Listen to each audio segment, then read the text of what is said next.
Le prossime elezioni regionali, in programma la prossima primavera, si preannunciano già infuocate e non solo per lo scontro tra il presidente uscente Luca Zaia e il candidato che correrà con la coalizione di centro-sinistra. La battaglia infatti a suon di voti si sposta verso la compagine degli indipendentisti pronti a correre per la regione. Sicura la discesa in campo di Veneto Sì con il sostegno di plebiscito.eu, promotore del referendum per l'indipendenza dello scorso marzo. Dà la propria indicazione, il proprio sostegno a quei movimenti, a quelle forze che riconoscono il referendum di indipendenza del Veneto del 16-21 marzo e in questo senso il movimento ovviamente che si è segnalato è Veneto Sì, che quindi da questo punto di vista entra nell'agone politico e parteciperà sicuramente, però non prevede questo nessun tipo di alleanza con partiti italiani.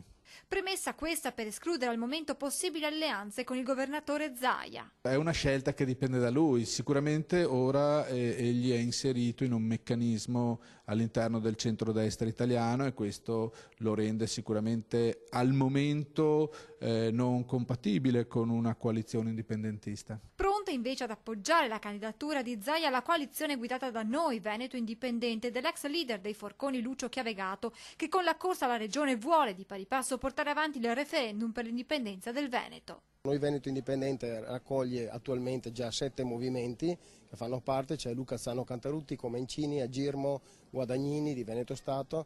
Siamo già tutti uniti qua e abbiamo aperto a tutti quanti per confluire, per dare una forza decisiva dentro la regione Veneto. L'una e l'altra coalizione intanto continuano a lavorare per concretizzare il progetto di indipendenza. Lucio Chiavegato in questi giorni è nelle piazze per informare la gente comune sul referendum consultivo, per il quale lunedì la regione Veneto aprirà un conto corrente per raccogliere i 14 milioni di euro necessari a finanziarlo. Passiamo dall'internet, passiamo alla carta, chiedere direttamente ai veneti uno per uno di esprimersi se vogliono avere un Veneto indipendente. Moderatamente cauto nel giudicare l'iniziativa regionale, plebiscito.eu, fautore del primo referendum indipendentista.